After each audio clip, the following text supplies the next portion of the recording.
Bab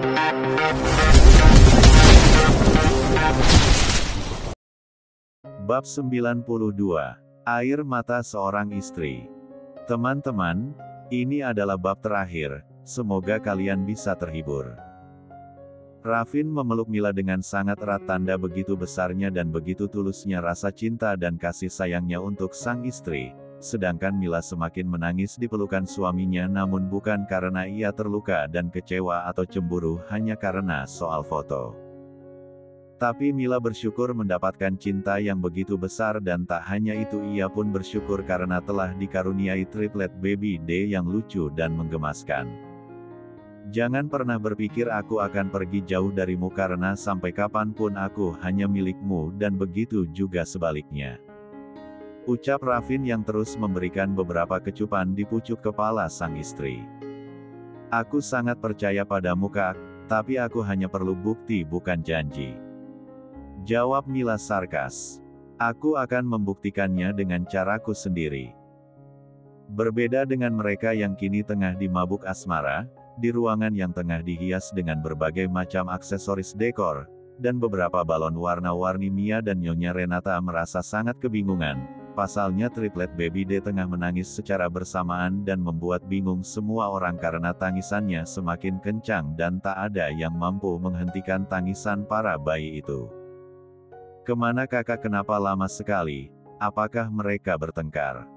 Ya ampun Kap. Kap sayang anak-anak manis, apa kalian lapar? Tunggu momi kalian sebentar ya. Mia menggendong Devandra untuk menenangkannya dan Nyonya Renata menggendong Deandra, sedangkan Devira bersama dengan Kenzo dan naninya.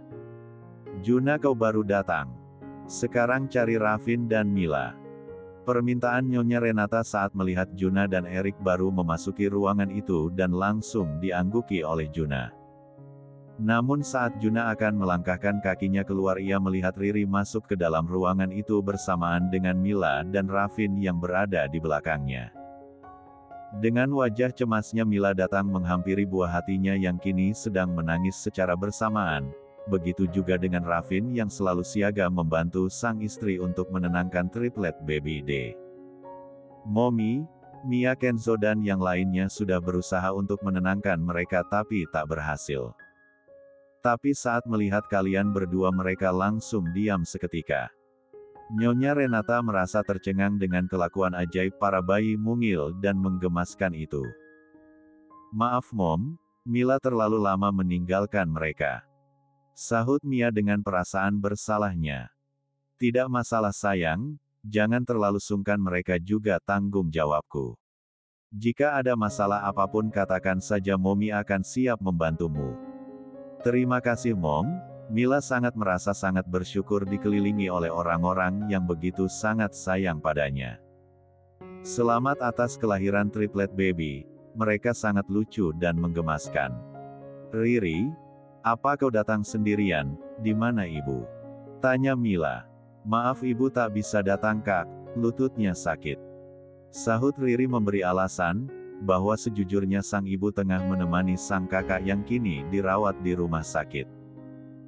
Setelah beberapa bulan berpisah dengan Mila membuat Hendra kehilangan arah dan tujuan hidupnya, hingga ia selalu mengurung dirinya tanpa makan ataupun minum. Kak, apakah aku boleh memotret mereka hanya sekali saja, untuk diperlihatkan pada ibu?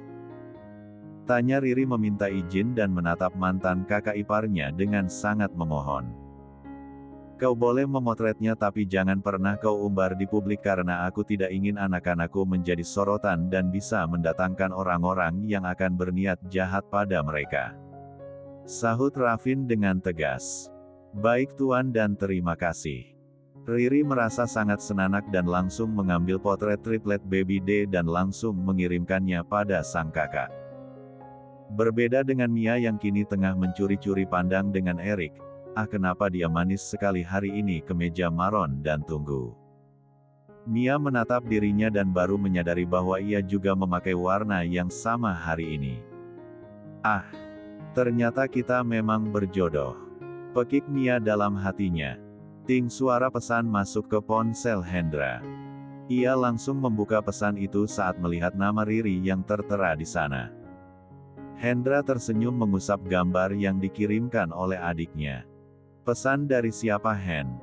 Tanya Bu Isna yang langsung terlihat penasaran saat melihat putranya tersenyum bahagia. Ini pesan dari Riri, dia mengirimkan foto anak-anak Mila, Bu. Lihatlah mereka sangat lucu. Seru Hendra dengan wajah penuh kebahagiaan, namun dalam hatinya ia menangis menyesali bahwa bayi itu bukan miliknya. Bu Isna langsung mengambil ponsel putranya dan melihat bagaimana rupa anak-anak dari mantan menantunya itu, mereka sangat manis. Ibu ingin sekali menggendongnya. Andai saja waktu itu aku tidak melakukan kekerasan padanya, mungkin ibu sudah menggendong cucu ibu. Sahut Hendra dengan wajah sendunya. Sudahlah, yang lalu biarlah berlalu, ini sudah jalan takdir dari Yang Maha Kuasa, jangan terus menyalahkan dirimu sendiri. Kesalahanku sangat fatal, Bu, aku membuang berlian demi sebuah batu kerikil, itu adalah hal yang sangat bodoh, dan satu lagi entah ada di mana wanita itu sekarang. Jika aku bertemu dengannya aku akan membalaskan semua rasa sakit dan penderitaan yang sudah aku alami. Ucap Hendra dengan kilatan kemarahan di matanya. Sudahlah, jangan terlalu dipikirkan, kamu masih sakit dan perlu istirahat yang banyak, sekarang tidurlah dan lupakan semua masa lalu yang buruk dan mulailah dengan hidup yang baru. Ucap Bu Isna menasehati putranya. Di mansion utama. Setelah serangkaian acara selesai, kini para tamu undangan pun mulai pergi meninggalkan tempat itu secara bertahap. Sedangkan Mia masih mencuri pandang pada Erik yang kini tengah mengobrol serius dengan Juna. Semua itu tak luput dari pandangan Riri, ia berpikir bahwa yang sedang Mia pandang saat ini adalah Juna karena beberapa bulan yang lalu saat ia hadir di acara 7 bulanan kehamilan Mila, ia melihat Juna tengah menggandeng Mia dengan begitu mesra. Apakah Juna sudah melupakan aku?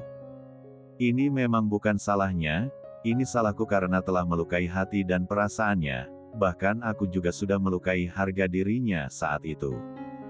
Maaf Juna, maafkan aku. Batin Riri menangis merasa sangat sesak, namun itulah jalan yang ia pilih sendiri. Ada banyak alasan hingga Riri memilih mengakhiri hubungannya bersama dengan Juna. Sedangkan Juna yang merasa dirinya diawasi pun langsung memindai seluruh ruangan itu, dan mendapati Riri yang memandangnya dengan tatapan yang sulit diartikan, begitu juga dengan Mia yang menatap ke arahnya sambil tersenyum manis. Kenapa waktunya pas sekali? Apakah Mia sengaja untuk memanas-manasi Riri? Tanya Juna pada dirinya sendiri. Kini ia pun membalas senyuman Mia dengan kedipan matanya untuk menggoda Mia. Erik yang melihat apa yang dilakukan Juna pun langsung memandang ke arah yang sama. Oh, jadi mereka sudah mulai menjalin hubungan lebih dekat. Syukurlah kalau begitu, gadis konyol itu tidak akan pernah mengganggu ketenanganku lagi karena sudah ada Juna yang mengatasinya. Batin Erik. Kini Erik pun mulai mempelajari apa yang sudah diperintahkan Ravin padanya dan tak memperdulikan apa yang terjadi di sekitarnya saat ini. Bab 93.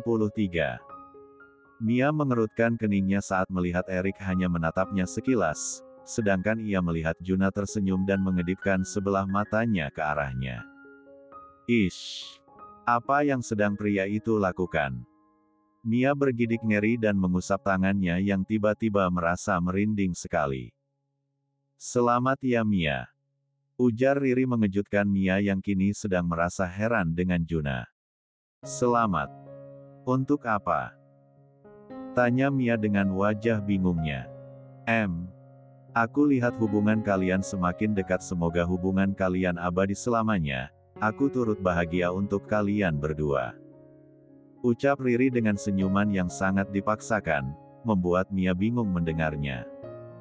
Kini Mia melirik pada Juna yang menggerakkan tangannya seperti sedang menunjuk pada Erik, membuat Mia memiliki kesimpulan apa yang sedang Riri katakan padanya saat ini adalah tentang hubungannya dengan Erik. Mia tersenyum menatap wajah Riri dan menyuruhnya untuk duduk dan mengobrol santai dengannya. Sejak kapan kau tahu aku menyukainya? Tanya Mia yang langsung membuat Riri gelagapan. Entahlah. Riri menjawab sekenanya. Mia, apa kamu benar-benar menyukainya? Tanya Riri lagi. Ia benar-benar ingin tahu bagaimana perasaan Mia pada mantan kekasihnya saat ini. Mia menganggukkan kepalanya dengan sedikit malu-malu. Awalnya kami sering bertengkar walau hanya hal sepele saja dan aku sering merasa kesal padanya, tapi saat aku tahu dialah yang pernah menolong aku dan Kak Mila. Aku baru menyadari memiliki perasaan lain padanya saat ia tak ada di sini. Dan kau tahu Riri, saat itulah aku berpikir aku mulai jatuh cinta padanya. Dia sangat unik dan berbeda. Jelas Mia panjang lebar membuat Riri semakin panas terbakar api cemburu. Oh begitu, Mia, aku pulang dulu ya, ini sudah larut malam. Pamit Riri yang langsung pergi begitu saja sebelum Mia menjawabnya. Dia aneh sekali, sama seperti kakaknya. Mia menatap heran ke arah punggung Riri yang semakin menjauh dari pandangannya. Hah, kemana dia? Cek kakak. Ini semua karena gadis itu sudah menggangguku. Mia mendengus kesal dan menghentakkan kakinya saat melihat Erik sudah tak ada lagi di tempatnya. Kemudian ia pun pergi meninggalkan tempat itu dan melihat triplet baby D keponakan kecilnya yang menggemaskan. Mia, kamu dari mana saja, Dek? Tanya Mila yang baru melihat keberadaan sang adik. Aku masih di tempat yang sama bersamamu, Kak, tapi kau sibuk menyalami tamu dan ketiga keponakan kecilku ini. Mia mencolek-colek lembut pipi Devandra. Kini Mia pun mulai menghayal bahwa ia sudah menikah bersama dengan Erik, mendapatkan bayi kembar 4 sekaligus, namun Mia kembali menggelengkan kepalanya. Tidak, tidak. Itu terlalu banyak dan aku bukan kucing. Mia pun kembali meneruskan hayalannya dengan satu anak yang menggemaskan tidur dalam pangkuannya. Mia, Dek, kamu baik-baik saja kan? Mila menatap heran pada adiknya. Aku baik dan sangat baik-baik saja. Mia, kakak ingin bertanya sesuatu padamu. Katakan saja, Kak, aku kan mendengarkannya. Mia, lanjutkan kuliahmu dan tinggalkan saja bisnis kakak itu, kejar cita-citamu menjadi seorang arsitek yang kamu impikan sejak dulu. Tidak, itu tidak perlu, Kak. Kenapa? Mila merasa heran dengan jawaban adiknya yang terlihat tidak antusias seperti biasanya. Aku tidak berencana untuk kuliah, tapi aku berencana untuk menunggu dilamar Erik. Mia terkekeh dalam hatinya dan kembali memikirkan pernikahannya dengan Erik. Mia, kakak sedang bertanya padamu. Suara melengking Mila menyadarkan Mia dari segala hayalannya. Cek. Kak, kau sangat mengejutkanku. Dengar Kak, tidak mungkin aku kembali memulainya dari awal. Aku bisa tua di bangku kuliah nanti, sekarang umurku saja sudah 24 tahun. Ucap Mia beralasan. Karena yang sebenarnya ia hanya tidak ingin jika Erik menikahi wanita lain karena terlalu lama menunggunya. Apa 2 tahun cukup? Sahut Rafin yang kini berjalan ke arah mereka dengan setelan piyamanya. Bagaimana Mia? Tidak perlu menunggu 4 tahun atau lebih, kau bisa mendapatkan gelarmu dalam 2 tahun, asalkan kau mampu bekerja keras untuk mendapatkannya. Rafin memberikan penawaran menarik pada adik iparnya. Setelah 2 tahun kau bisa membantu perusahaan properti milik keluarga Mahesa, itu adalah suatu kesempatan yang bagus untuk membuktikan kau punya kemampuan yang luar biasa, bukan? Mendengar kata Mahesa disebut membuat Mia langsung berbinar dan langsung menyetujui permintaan kakak iparnya itu. Jadi kakak menyuruhku kembali kuliah untuk membantu Erik. Ah, manis sekali kakak iparku ini, walaupun wajahnya terlihat kaku dan tidak bisa tersenyum, ternyata dia punya feeling yang bagus. Batin Mia. Baiklah jika kalian memaksa. Jawab Mia sok pasrah walau dalam hatinya ia sangat kegirangan. Hanya 2 tahun, itu tidak terlalu lama. Gumam Mia lirih. Jadi kau setuju? Tanya Rafin yang langsung dijawab anggukan kepala oleh Mia. Baiklah, besok kau akan pergi ke London. Apa? Mia begitu terkejut dengan perkataan kakak iparnya, begitu juga dengan Mila. Langsung menatap penuh tanya pada suaminya. Kalian itu mau mengusirku ya? Tanya Mia dengan ketus menatap ke arah Rafin dan Mila secara bergantian. Ini sulit dipercaya.